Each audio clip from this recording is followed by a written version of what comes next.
Hai guys, di sini saya akan menjelaskan tentang OOP, juga dikenal dengan Object Orientation Programming. Sebelum itu, saya memperkenalkan diri saya, dan saya Agus Putri. Di sini saya akan menjelaskan tentang OOP. Sebelum itu, kalian tahu nggak sih apa itu OOP? Di sini saya akan menjelaskan tentang semua hal tentang OOP. Yuk, lihat. Di sini saya sudah membuatkan PPT-nya dan saya akan menunjukkan ataupun menjelaskan kepada kalian. Di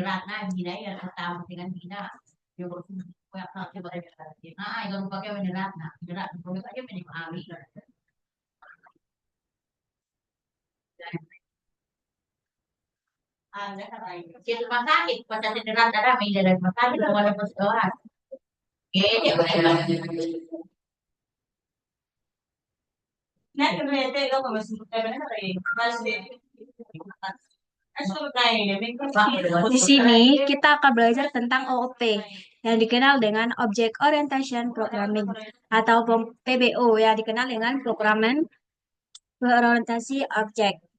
Nah, di video ini kita akan membahas tentang apa itu PBO, terus strukturnya, terus manfaatnya, dan OOP dan kesimpulan yang bisa kita ambil dari video saya. Terus, slide pertama ini kita akan tahu apa itu OP. OOP adalah sebuah paradigma programan yang berfokus pada objek, di mana dia akan menggabungkan data atau atribut dan fungsi metode ke dalam satu kesatuan. OOP dirancang untuk mempermudah pengembangan programan besar dan kompleks dengan cara yang lebih terstruktur dan mudah dipelihara. Nah, terus di OOP ini terdapat 6 struktur, di mana struktur yang pertama yaitu kelas, yang kedua objek, yang ketiga encapsulation, terus yang keempat inheritance atau pewarisan, terus polymorphism, dan yang terakhir yaitu abstraction. Nah, pertama itu kelas, di mana kelas itu adalah sebuah blueprint atau cetakan untuk membuat objek. Terdapat atribut, variabel, dan metode fungsi. Kelas ini bakalan ada nama kelasnya, itu identik dengan kelas. Terus di sini terdapat objek, di mana objek adalah suatu instansi nyata dari kelas yang memiliki data dan melakukan aksi berdasarkan fungsi di dalam kelas. Terus terdapat encapsulation, di mana encapsulation itu adalah menyembunyikan detail implementasi yang menampilkan interface yang dibutuhkan. Next, di sini terdapat yang keempat yaitu inheritance ataupun pewarisan. Di sini itu kelas kelas induk akan mewarisi atribut ataupun metode dari kelas lain ataupun kelas anaknya. Kemudian terdapat polymorphism, di mana polymorphism ini adalah suatu kemampuan objek untuk menggunakan metode yang sama dengan cara yang berbeda tergantung kondisi. Kemudian terdapat abstraction, di mana abstraction itu adalah menyembunyikan detail kompleks dan hanya menunjukkan bagian penting dari objek. Kemudian yang ketiga yaitu apa sih manfaat OOP dibandingkan programan prosedur, di mana di sini pemanfaat OOP adalah yang pertama dalam bagian struktur program, di mana prosedur ini akan mengandalkan urutan fungsi dan instruksi, sedangkan OOP akan lebih struktur dalam kelas dan objek. Kemudian yang kedua dalam aspek modularitas, prosedural akan sulit dipindah, kode yang sulit bergantung. Sedangkan OOP, kelas akan berdiri sendiri dan dapat dikembangkan secara terpisah. Kemudian aspek yang ketiga yaitu skalabilitas, di mana dalam prosedural boleh dikelola untuk sistem besar, sedangkan OOP akan lebih mudah untuk sistem besar. Kemudian dalam aspek keamanan data, prosedural akan rendah diakses secara bebas, sedangkan OOP akan tinggi diakses. Next, di sini saya akan menjelaskan tentang codingan dari OOP.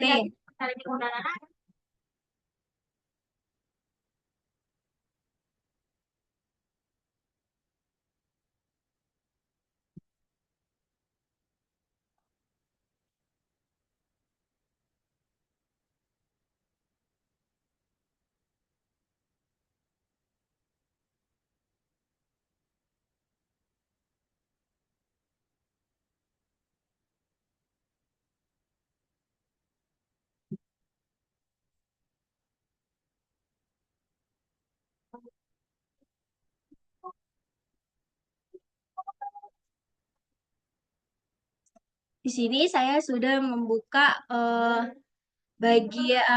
aplikasi Broje dan di sini saya akan membuat kelas yang baru di mana saya akan membuat kelas mahasiswa.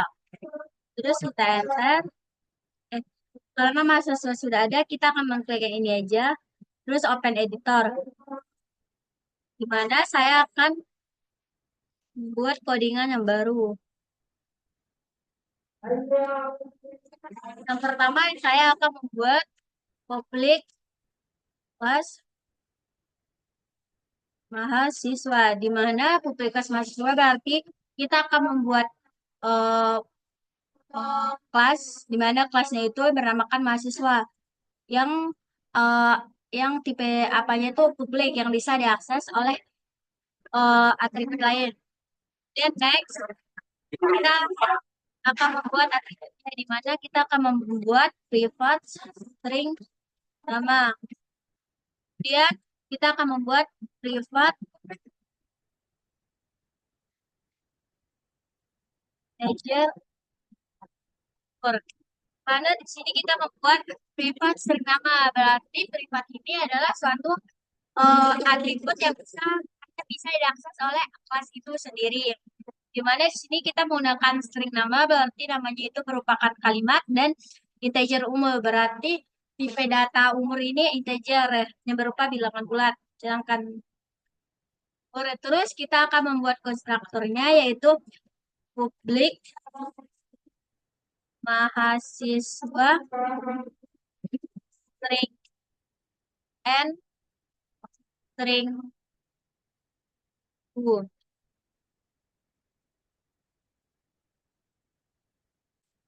Maksudnya di sini saya akan membuat kelas mahasiswa dengan di mana n itu sebagai dari nama, u itu sebagai umur.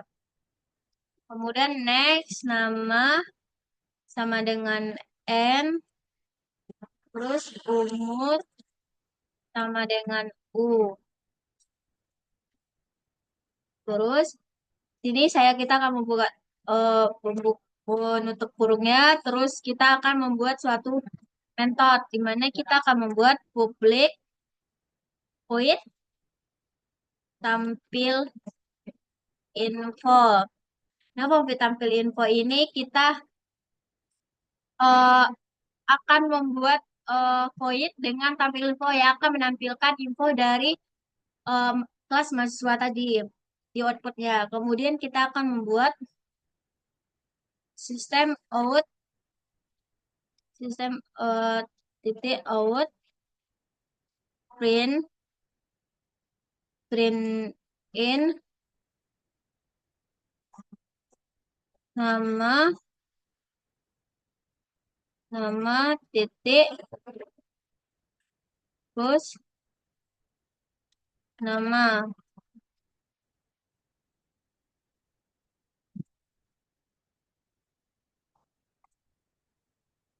Nama titik plus nama. Kemudian kita akan membuat output sistem out yang baru, sistem out print in eh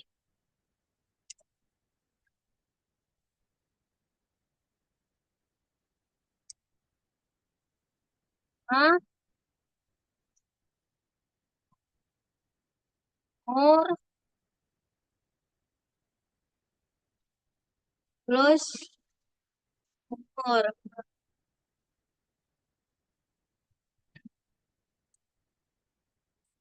Terus kita akan membuat plus tahun, di mana outputnya itu akan mengeluarkan nama titik, titik dua nama kita, terus umur titik dua titik tahun. Next, kita bukan menutupnya.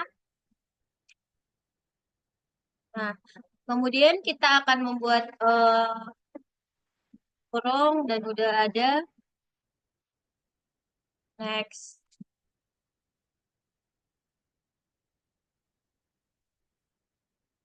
Di sini saya sudah membuatnya, lalu kita compile di sini dan expect.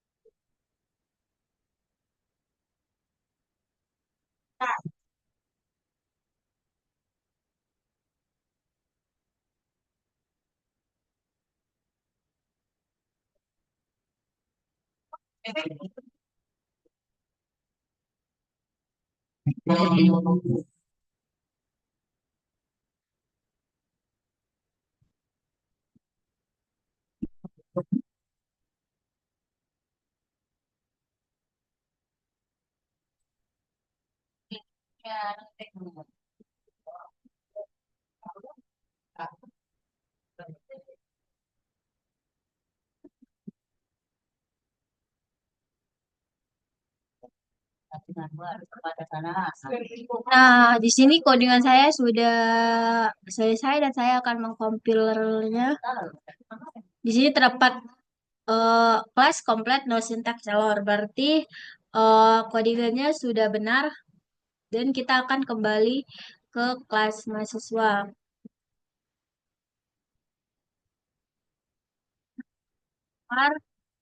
Nah, kita akan membuat kelas mahasiswa, new mahasiswa. Di sini kita akan membuat namanya mahasiswa satu. Di sini kita akan membuat membuat di mana tadi codingan tadi itu melakukan output string n dan integer u sesuai dengan di atribut tadi. Terus di sini kita akan membuat string nama. Di sini kita akan membuat string nama yang berawalkan tanda kutip karena sesuai prosedur. Integer umur, kita akan masukkan umur, di sini umur 20. Saya akan masukkan nama saya, Tina, terus oke. Nah, di sini akan terdapat tampilan warna merah yang akan menunjukkan void tampilan info. Yang tadi yang sudah kita buat. Nah, di sini void tampilkan info. Nah, di sini akan mencetak output akan mencetak inputan yang sudah kita buat tadi dan akan melakukan output yang bernama nama Tina dan umur 20 tahun.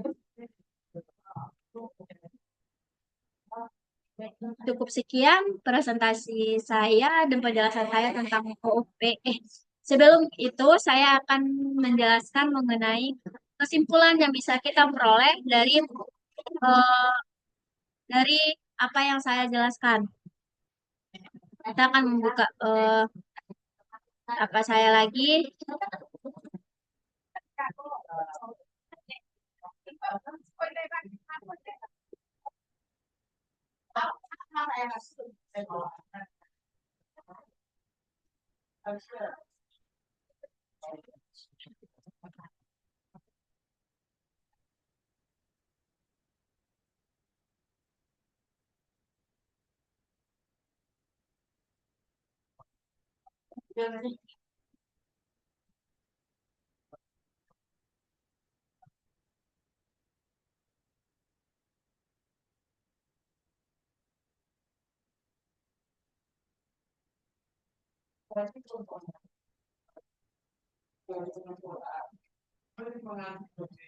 Nah, kesimpulan dari presentasi saya adalah di mana OOP itu adalah suatu programan yang merepresentasikan suatu objek, di mana dia itu akan mendapatkan memiliki sebuah kelas, objek, dan lain sebagainya, di mana dari yang kita lihat itu OP itu lebih unggul dalam struktural dan modalitas, usabilitas kode dan pemeliharaan jangka panjang, sedangkan dan keamanan dan kerja tim cocok untuk proyek besar dan kompleks. Berarti OP ini lebih banyak keuntungannya dibandingkan prosedur biasa. Demikianlah pers Demikianlah presentasi saya. Saya mengucapkan terima kasih kepada penonton yang telah melihat video saya. Cukup sekian dan terima kasih. Assalamualaikum warahmatullahi wabarakatuh.